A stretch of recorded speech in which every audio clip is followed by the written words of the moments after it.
Бейнебаянды бастамас бұрын айта кетейін. Каналға аз ғана адам жетпей тұр.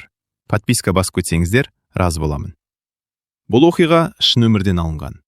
Жүрегіңізді тебірентетін, ойландыратын шынайы әңгімелерді осы видеодан тамашалаңыз. Айгүл 42 жасқа толғанда, өмірінің дәл осы кезеңінде тұрмысқа шығам деп ешқашан ойламаған еді. Оның жастық шағы күреспен өтті. Ерте тұрмысқа шығып, кейін ажырасып, 2 баланы жалғыз өзі өсірді. Жылдар өте келе, ол махаббаттан гөрі жауапкершілікті, армандардан гөрі шындықты таңдауды үйренді. Бірақ жалғыздық, ол бәрібір іштен жеп қояды екен. Кешкісін жұмыстан кейін үйге келгенде тыныштық тым ауыр болатын. Балалары өз өмірімен кеткен, бірі басқа қалада, бірі күн ұзақ жұмыста. Ал Айгүлдің үйінде тек теледидардың дауысы ғана. Сол кезде оның өмірінде Ерлан пайда болды. Ерлан өзінен 7 жас кіші, ашық жарқын, сөйлесе білетін жігіт еді. Олар алғашында жай ғана таныс болды. Кейін жиі хабарласып, кездесетін болды. Ерлан Айгүлге бұрын соңды болмаған сезімді қайта оятты. Сен әлі де әдемісің. Сен бақытты болуға лайықсың, дейтін ол. Бұл сөздер Айгүлдің жүрегіне тікелей жететін. Бір күні Ерлан күтпеген жерден: "Маған тұрмысқа шық", деді. Айгүл үнсіз қалды. Бұл сөзді естімегелі қанша жыл өтті. Ол айнаға қарады. Уақыт із қалдырған. Бірақ ішінде әлі де жас қыз бар еді. Сол түні ол ұйықтай алмады. Ертеңінде қызына айтты: "Анашым, 42 жаста той жасайсың ба?" деді қызы таңданып. "Несі бар? Мен де адаммын ғой." "Бірақ ол жігітке сенесің бе?" "Сенбеймін десем, тұрмысқа шықпаймын ғой." Ұлы болса тіпті ашуланды. "Ана, ол сен үшін емес, ақшаң үшін жүр." Бұл сөз Айгүлдің жүрегіне тиді. Бірақ ол өз шешімінен қайтпады. "Мен өмір бойы бәрің үшін өмір сүрдім. Енді өзім үшін өмір сүргім келеді", деді ол. Сол күннен бастап тойға дайындық басталды. Ресторан таңдалды. Қонақтар тізімі жасалды. Көйлекке арнайы дизайнер табылды. Айгүл бәрін ең жақсысын қалады. Өйткені бұл оның өміріндегі кешігіп келген, бірақ ең маңызды той еді. Шығын күн сайын өсіп жатты. 10 миллион, 20 миллион, 30 миллион. Ақыры 40 миллионға жақындады. Құрбылары таң қалды. "Айгүл, бұл тым көп емес пе? Бір рет жасаймын ғой, есте қалсын", деп күлімсіреді ол. Бірақ іштей бір нәрсе мазалай бастады. Ерлан соңғы кезде жиі жоғалып кететін болды.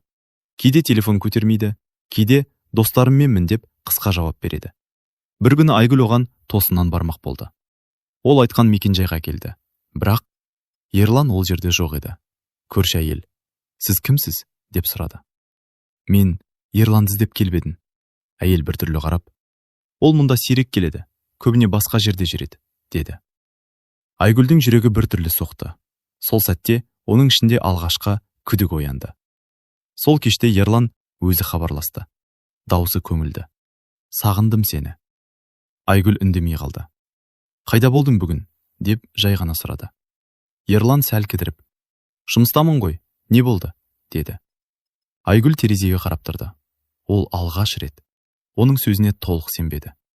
Айгүл сол түннен кейін бұрынғыдай тыныш ұйықтай алмады. Ерланның "жұмыстамын" деген сөзі құлағында қайта-қайта жаңғырып тұрды. Бірақ ол барған жер мүлде жұмысқа ұқсамайтын. Бір түрлі сезім ішін кеміре берді. Таңертең ол бәрін ұмытуға тырысты. "Мүмкін өзім артық ойлап жүрген шығармын", деп өзін. Бірақ күдік бір кірсе оңай шықпайды екен. Тойға дайындық жалғасып жатты. Ресторанмен келісім жасалды. Асаба таңдалды. Әншілерге алдын ала төлем берілді. Ақша судай ағып жатты. Сол күні Ерлан келіп: "Айгүл, бір көмегің керек еді", деді. "Қандай?" "Досың қиын жағдайға түсіп қалыпты. 2 миллион керек. Уақытша ғана. Тойдан кейін қайтарамыз." Айгүл бір сәтке ойланып қалды. "Неге өзің бермейсің? Менің ақшам қазір айналымда. Сен түсінесің ғой", деп жымиып қойды Ерлан. Осы сөз Айгүлге біртүрлі естілді. Бірақ ол тағы да үндемеді. Сенгісі келді. "Жарайды", деді ақырында.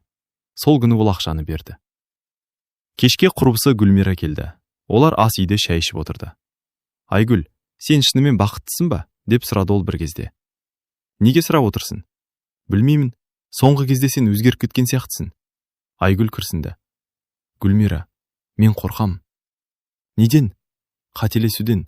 Бірақ тоқтай да алмаймын." Гүлмира біраз үнсіз отырды да: "Сен оның өткенін білесің бе?" деді. "Айтқан, бұрын бір қызбен жүрген. Тек жүргенін бе, әлде нені меңзеп тұрсың? Гүлмира телефонын алып. Мен бір таныс арқылы сұрастырдым. Айгүл, ол бұрын үйленген, деді. Айгүлдің қолындағы кесе сәл дірілдеп кетті. Не? Я, ресми некеде болған, бірақ сенге айтпаған. Бөлмеде үнсіздік орнады. Айгүлдің басы айналып кеткендей болды. Мүмкін бұл басқа Ерлан шығар, деді әлсіз дауыспен. Жоқ, сол өзі. Тіпті ажырасқанына да көп болмаған сияқты. Айгүл орнынан тұрып, терезе алдына барды. Жүрегі қатты соғып тұр. Ол бірден Ерланға хабарласты. Сен бұрын үйленгенсің бе? Деді бірден. Телефонның ар жағында үнсіздік. Бірнеше секунд. Кім айтты? Деді Ерлан баяу ғана. Осы жауаптың өзі бәрін айтып береді. Айгүлдің көзіне жас келді. Неге айтпадың? Айтқың келді, бірақ қорықтым. Сені жоғалтып алам деп. Бұл жай нәрсе емес қой. Ол өткен өмірім, қазір бәрі бітті. Мен сені жақсы көрем. Айгүл көзін жұмды. Ол не істерін білмеді. Бір жағында күдік, бір жағында үміт. Неге дәр қазір шығып жатыр бәрі? Тойға аз қалғанда, деп сыбырлады ол. Ерлан даусы жұмсарып, Айгүл, сен маған сенуің керек. Біз бәрін жаңадан бастаймыз, деді. Айгүл жауап бермеді. Телефонды баяу өшірді. Сол сәтте оның ішіндегі сенім алғаш рет қатты шайқалды.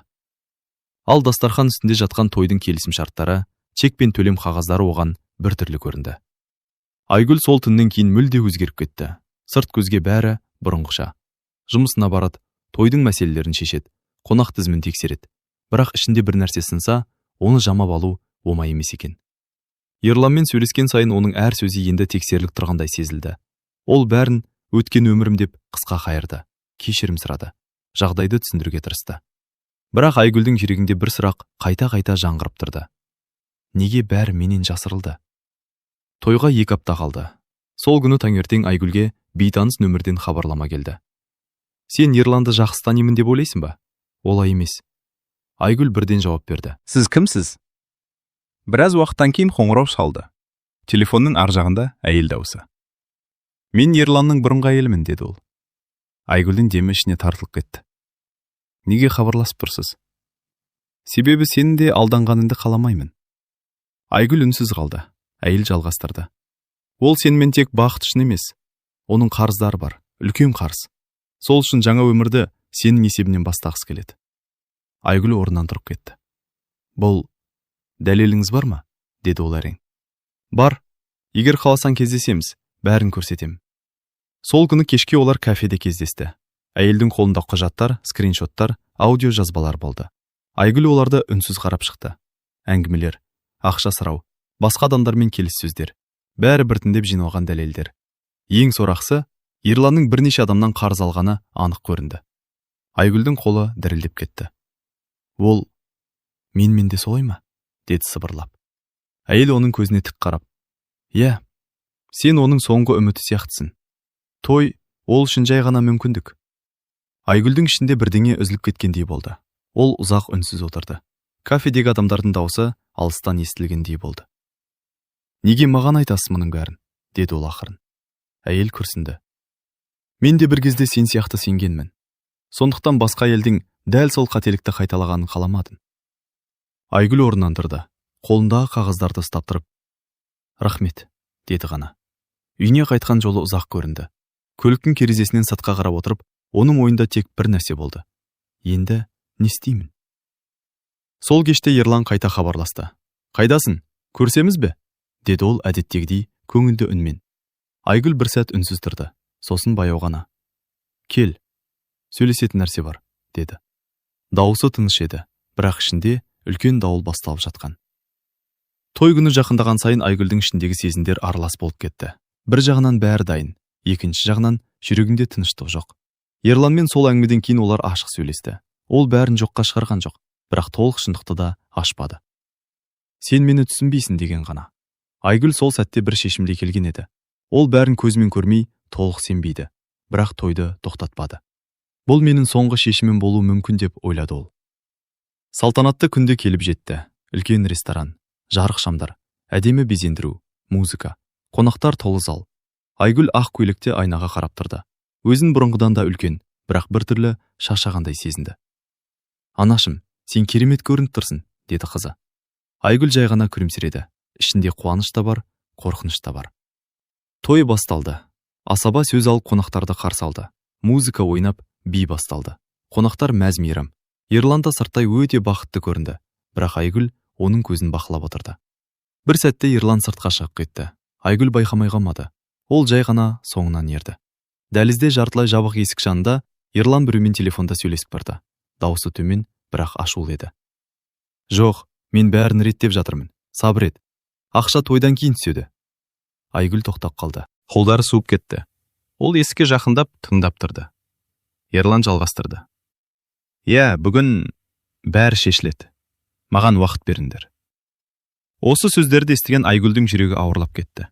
Ол жайлап кері шегінді. Залға қайта кірді. Бірақ енді музыкада, адамдар да оған бөтен сияқты көрінді. Той ортасына қарай асаба қонақтарды көтеріңкі көңіл күйге шақырып, құттықтаулар басталды. Сол кезде бірден телефон қоңырауы естілді. Ерлан қалтасына қолын салып, бірден сыртқа жүгіріп шықты.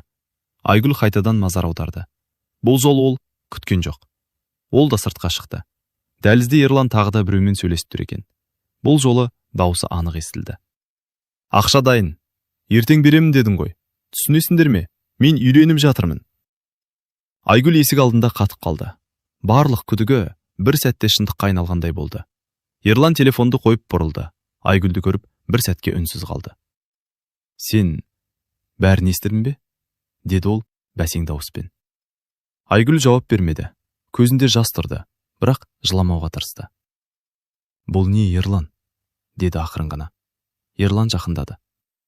Бұл сен ойлағандай емес. Онда қандай? Ерлан үндемеді. Айгүл оның көзіне қарап тұрып. Мен сен үшін не екеніңді айтшы, деді. Ерлан жауап бермеді. Сол үнсіздік бәрінен ауыр болды. Айгүл баяу артқа шегінді. Оның ішінде бір нәрсе анық болды. Бұл той қуаныш емес. Бұл оның өміріндегі ең ауыр шындықтың басталуы. Той аяқталған жоқ, бірақ Айгүл үшін ол әлде қашан бітті. Сырттай бәрі жалғасып жатты. Қонақтар күліп, музыка ойнап, асаба көңілді сөздер айтып тұр. Ал Айгүлдің ішінде бір әлем үнсіз құлаған еді. Ерлан қайта залға кіргенде, оның бетінде ештеңе болмағандай кейіп бар еді. Ол қонақтармен сөйлесіп, күлімсіреп жүрді. Бірақ Айгүл оны енді бұрынғыдай көре алмады. Ол тек бір нәрсені түсінді. Ерлан бұл тойды өмірдің бастамасы емес, өз мәселелерін шешудің мүмкіндігі ретінде қарастырған. Тойдан кейінгі күн тіпті ауыр басталды. Түн жарымда қонақтар тарап, Айгүл үйіне шаршап келді. Бірақ ұйқы келмеді. Ерлан сол түн-ақ әдеттен тыс салқын болды. Ертең сөйлесеміз, деді ол қысқа ғана. Айгүл оның даусынан бәрі өзгергенін сезді. Келесі күні таңертең Ерлан күтпеген жерден тікелей мәселеге көшті. Айгүл, маған ақша керек, деді ол. Айгүл бір сәт үнсіз қалды. Қандай ақша? Қарыздарымды жабуым керек. Бәрі қиын. Кеше айттың ғой. Ол бұрынғыдай емес, ашық талап етіп тұрғандай болды. Тойға дейін де көмектестің. Енді тағы ма? Деді Айгүл сабырмен. Ерлан күрсінді. Бұл уақытша ғана. Мен бәрін қайтарамын. Айгүл оның көзіне қарады. Бұл жолы сенім емес, салқын есеп бар еді. Қанша керек? 10 миллион. Айгүл бір сәтке тіпті күліп жібергендей болды. Бірақ бұл күлкі қуаныштан емес еді. Сен мені не деп ойлайсың? Деді ол ақырын. Ерлан жақындап. Мен сені сүйемін. Сен маған көмектесесің деп сенемін. Осы сөз Айгүл үшін соңғы шек болды. Сол күні кешке Айгүл банктегі есеп шоттарын тексере бастады. Тойға кеткен шығындар, ресторан, көйлек, ұйымдастыру, қонақтар, бәрі қосқанда шамамен 40 миллион теңге. Жинаған қаражаты көз алдында азайып кеткендей көрінді. Ол тек отырды да ұзақ үнсіз қалды. Келесі күндері Ерлан жиілеп алыстай бастады. Үйге сирек келді. Телефонды кеш көтерді. Кейде мүлде жауап бермейтін болды. Бір күні Айгүл оны қала ортасынан көріп қалды. Ол жалғыз емес еді. Жанында басқа бір әйел болды. Олар еркін сөйлесіп, бірге жүргендей көрінді. Айгүл көліктің ішінде отырып, бәрін үнсіз бақылап тұрды. Жүрегі ауырды. Бірақ бұл жолы ол жыламады. Ол тек түсінді. Оның таңдауы дұрыс болмаған. Сол кеште Ерлан үйге кеш келді. Айгүл есік алдында оны күтпей отырды. Біз сөйлесуіміз керек, деді ол сабырмен. Ерлан шаршап тұрғандай көрінді. Тағы не болды? Айгүл оған қарап, бүгін сені көрдім. Ерлан бірден өзгеріп кетті. Қайда? Басқа елмен. Бөлмеде ауыр үнсіздік орнады. Ерлан үндемей қалды. Айгүл баяу орнынан тұрды. Бәрі түсінікті, деді ол жай ғана. Сол сәтте ол шешім қабылдады. Енді күту де, сену де жоқ. Тек шындық қана қалды. Айгүл сол түні ұйықтамады. Үй іші бұрынғыдай тыныш болғанымен, бұл тыныштық енді ауыр еді. Кеше ғана үміт пен сенімге толы болған өмірі бүгін мүлде басқа шындыққа айналды. Ерлан таңертең ештеме болмағандай киініп, сыртқа шығуға дайындалды. Айгүл оны тоқтатпады. Ол тек есік алдында тұрып, бітті, деді жай ғана. Ерлан тоқтап қалды. Не бітті? Біз. Ерлан бір сәт үнсіз тұрды, бірақ бұл жолы ол ештеңе дәлелдеуге тырыспады. Сен өзің шештің, деді ол салқын дауыспен. Айгүл басын изеді. Иә, мен шештім. Ерлан есікті жауып шығып кетті. Сол сәтте Айгүлдің өміріндегі соңғы байланыс үзіліп тынды. Келесі күндері бәрі біртіндеп орнына келе бастады. Айгүл банк есептерін қарап шықты. Шығындар шынымен де ауыр еді. 40 миллион теңге тек тойға емес, сенімге де кеткендей болды. Балалармен сөйлесті. Басында олар ренішпен қарады. Олы тіпті ұзақ уақыт үндемей жүрді. Бірақ уақыт өте келе олар анасының жағдайын түсіне бастады. Анашым, сен біз үшін бәрін жасадың. Енді өз өміріңді де ойла, деді қызы бір күні. Бұл сөз Айгүлге күш берді. Айгүл өз жұмысына қайта көңіл бөле бастады. Бұрын кейінге қалдырған жоспарларын іске асыруға кірісті. Жаңа мақсаттар қойды. Өзін қайтадан тапқысы келді. Ол енді бір нәрсені анық түсінді. Сыртқы сән салтанат бақыттың кепілі емес. Бір кеште ол жалғыз отырып, сол күндерді ой елегінен өткізді. Той, қонақтар, музыка, бәрі сәт көзге әдемі көрінгенімен, ішкі шындық мүлде басқа болған. Ол өз-өзіне сыбырлады. Мен бақытсыз дедім, бірақ асықтым. Көзіне жас келді. Бірақ бұл жолы ол өкініштің ғана жасы емес еді. Бұл қабылдаудың жасы. Айгүл өткеніне қайта оралмайтынын түсінді. Бірақ сол қателіктер оны әлсіз емес, керісінше мықты еткен. Ол енді бір нәрсені анық білді. Өмірде ең қымбат нәрсе ақша да, той да емес, сенім мен өзіңді бағалау.